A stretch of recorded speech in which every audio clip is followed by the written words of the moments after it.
Reading, watching, or listening to the news are fantastic ways to immerse yourself in English. With that in mind, I've chosen 4 completely different short news articles. I'm going to read them out loud and you'll be able to watch and follow along at the same time. Because I believe that by reading and listening at the same time, you can enhance your learning even more. So you improve your pronunciation, and you're more likely to actually retain the vocabulary. So if you like what you hear, let's get started. The first article is all about robots and hedgehogs. It sounds weird, I know, so bear with me. Here it is.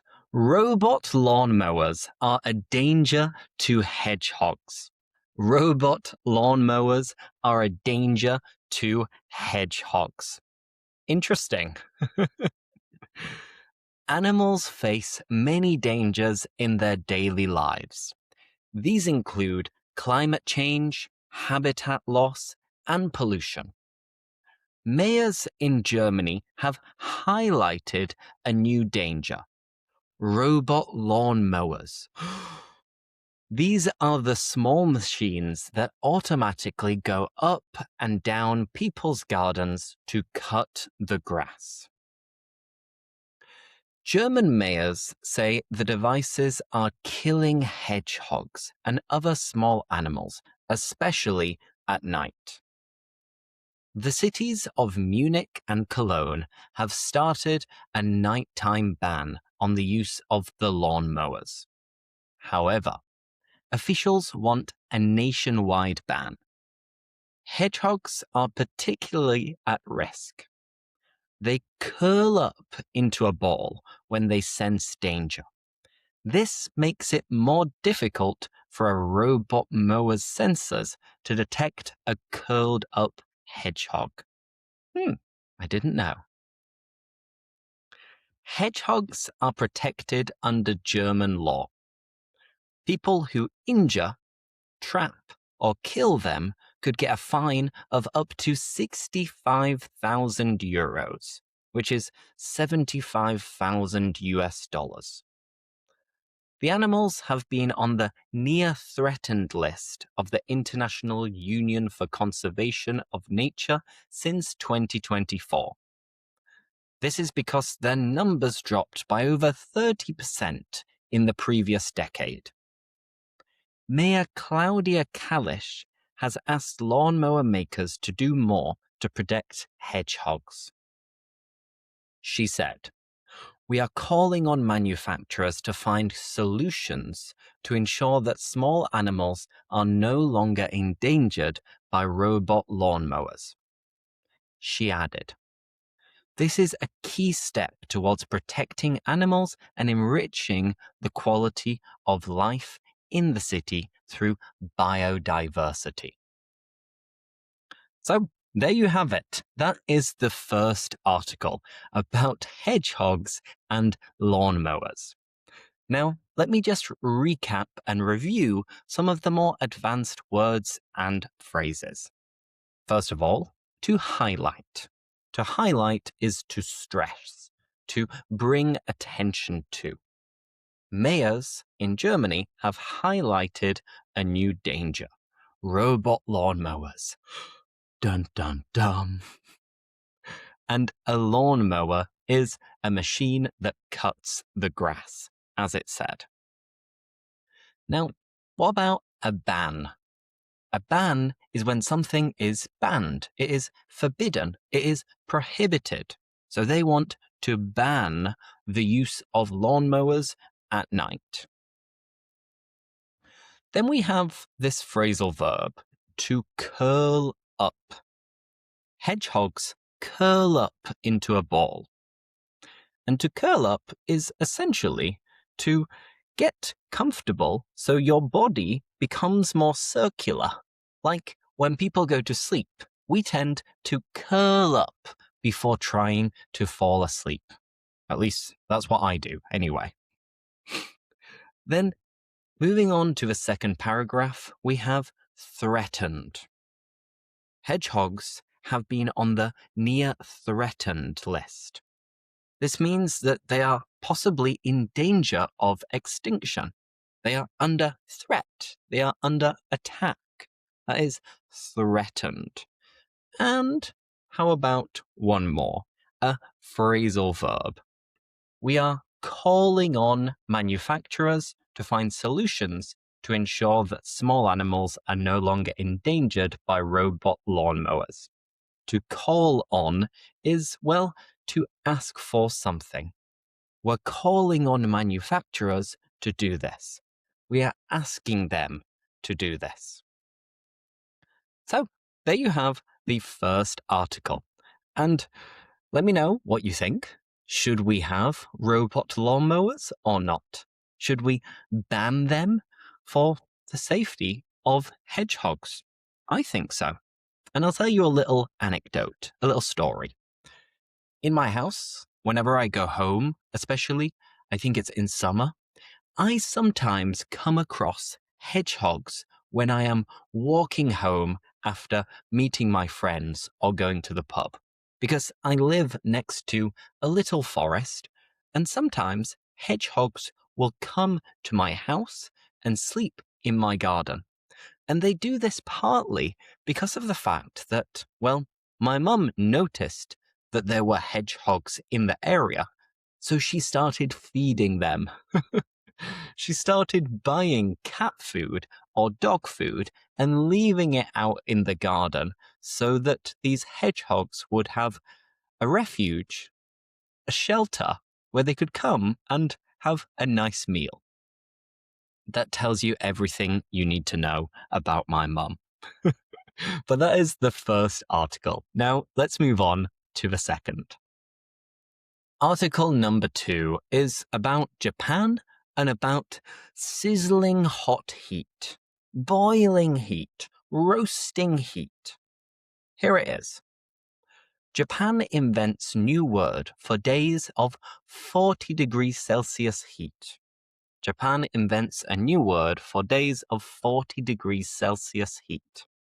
So, let me read it out loud.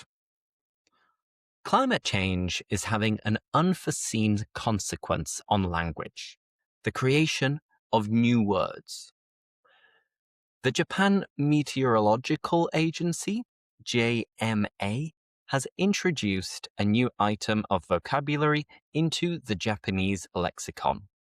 The neologism is the word kokushobi, which literally means cruelly hot day or harshly hot day. The JMA will use it when describing or forecasting days when temperatures are 40 degrees Celsius or above. The JMA conducted an online poll of weather-based terminology. The questionnaire was prompted by the scorching weather experienced in Japan in recent years. Website visitors selected their most preferred word.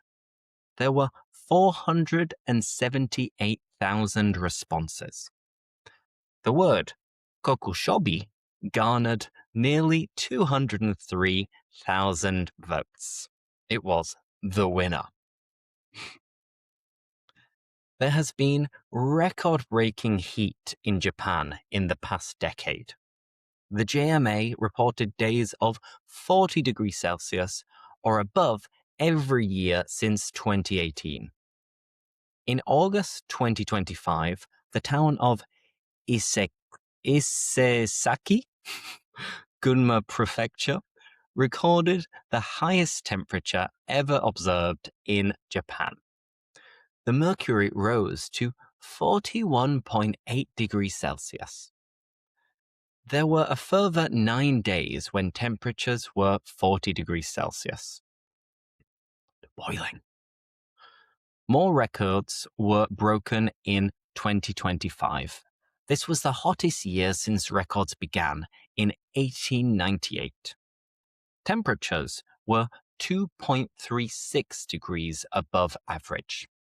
The Mainichi newspaper wrote, Tokyo recorded 25 days over 35 degrees Celsius, compared with an annual average of just 4.5 days. Kyoto logged 52 days above that temperature, compared with an average of 18.5 days. Whew! I didn't know Japan was so hot in summer. It's mental. It's crazy. Because for me, being English, even 30 degrees is boiling, it's roasting, it's sizzling, or it is kokushobi.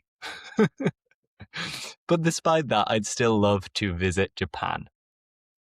Now let me review some advanced words and phrases. At the beginning, we have unforeseen. Unforeseen. And this is something that is unpredictable. Unforeseen is not foreseen, not predicted. Then we have neologism. I can't even pronounce it. Neologism. Neologism. And this is a newly coined word, a newly created word. So when we create a word, we use the verb to coin. They have coined this word. They've coined this term. But yeah, I can't even pronounce the word, so don't worry about it. Then after that, we have, well, a couple of other words. Let's go with garnered, to garner.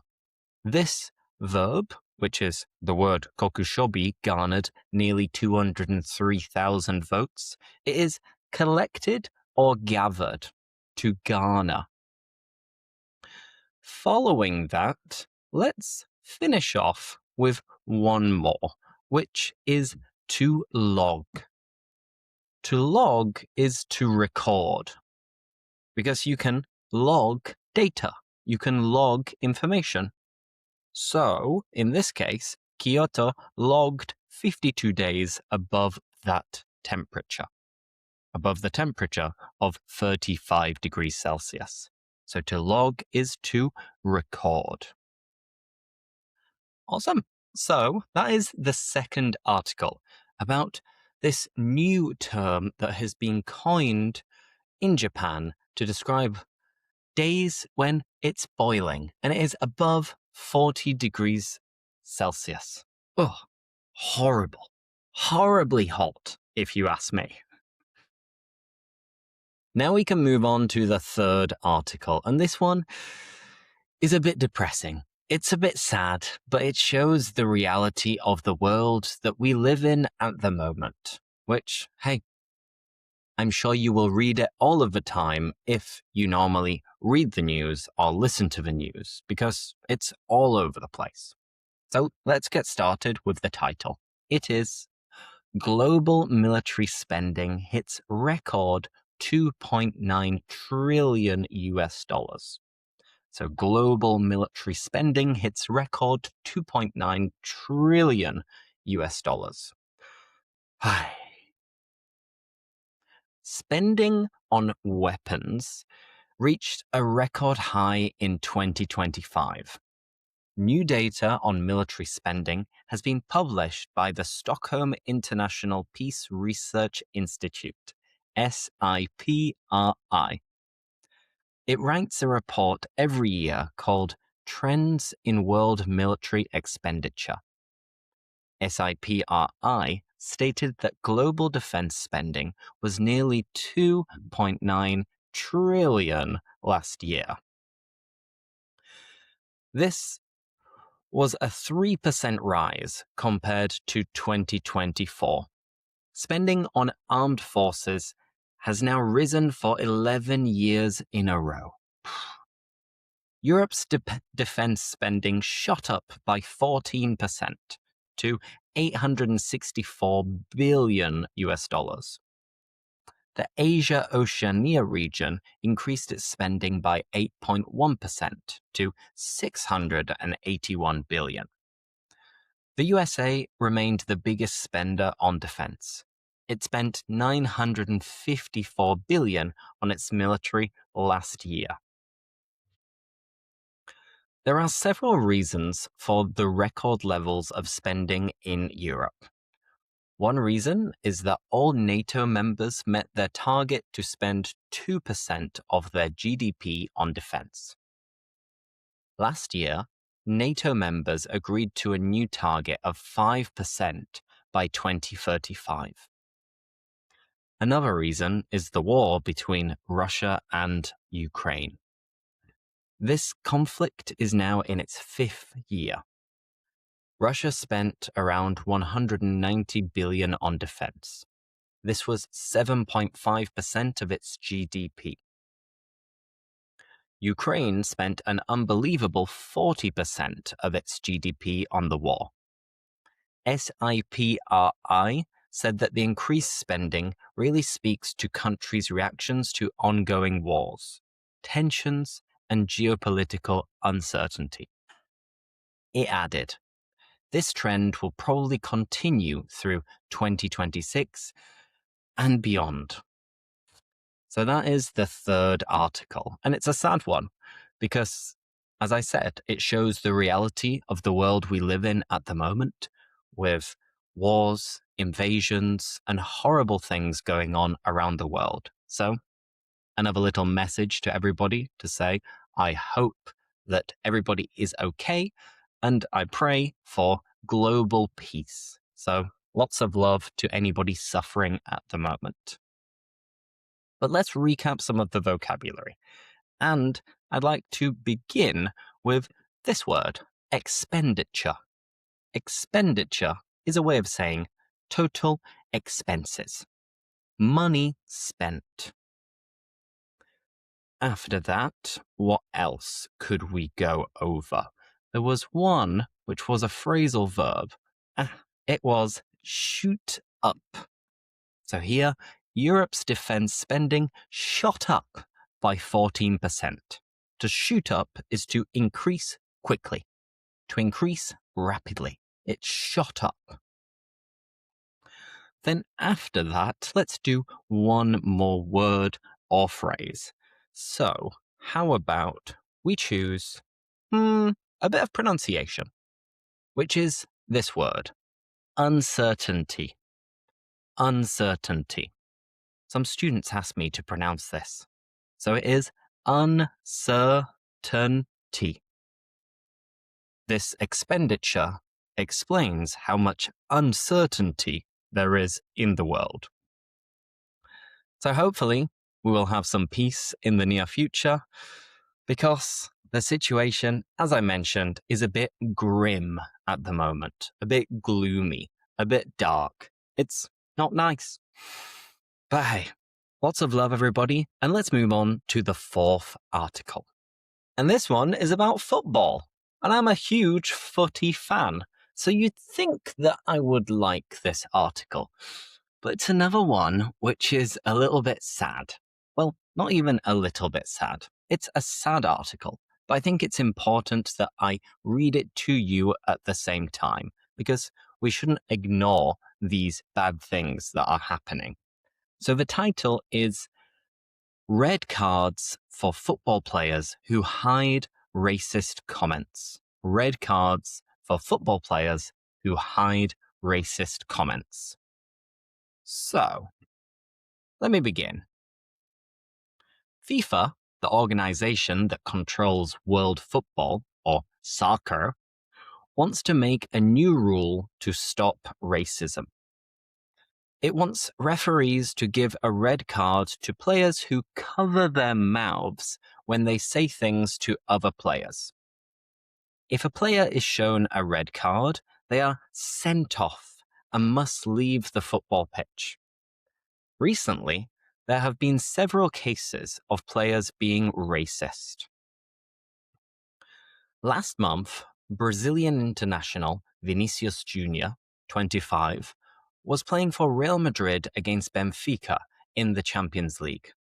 The match was suspended for 10 minutes after Vinicius Jr. claimed that a Benfica player had racially insulted him. Vinicius has faced 20 cases of racial abuse since joining Madrid in 2018. FIFA boss Gianni Infantino wants footballers who cover their mouths during arguments to be sent off. Any player receiving a red card for discrimination can face a 10-match ban. Mr. Infantino spoke to reporters at Sky News. He said if a player covered their mouth and said something, the comment could be racist, so that player has to be sent off. He added that players who cover their mouths must have said something they shouldn't have. Otherwise, they wouldn't have had to cover their mouth. Real Madrid is happy that FIFA is thinking about a new red card rule.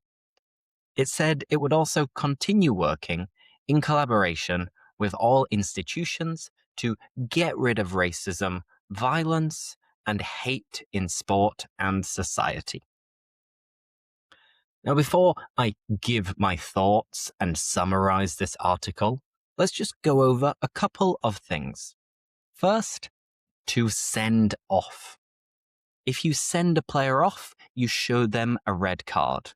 So he was sent off. And one more thing that we can look at and teach is which one? I'm sure there was. Let's just finish off with this other phrasal verb, which is get rid of. Get rid of is to throw away, to remove, or to stop its inclusion. So Real Madrid wants to work with institutions to get rid of racism, violence, and hate in sport and society. Just a recap of that pronunciation. Here we have racism, and society. Awesome. So, this is a sad piece of news, and I chose it because I remember that I watched the match. This was 2 months ago now, but I watched this match in the Champions League, and it was a really interesting game. And when I was watching it, and you could see that the other player was covering his mouth and saying something to Vinicius Jr., and looking at Vinicius Jr.'s response and Mbappe's response, Bellingham's response, I think there was only one conclusion, that he must have said something awful. He must have said something horrific.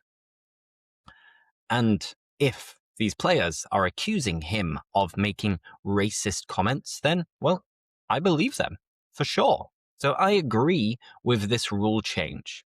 I think if somebody is trying to cover what they are saying in front of all of the cameras, then you know they are saying something wrong. They're saying something bad. So I think this would be something that a lot of people would get behind. People would support this rule change because it would reduce the amount of hate and racism in sport. So I, for one, 100% agree with this rule change. So let's see if something happens with it or not. Only time will tell. And that's it, everybody. We have had 4 different articles about hedgehogs, extreme heat, racism in sport, and military expenditure.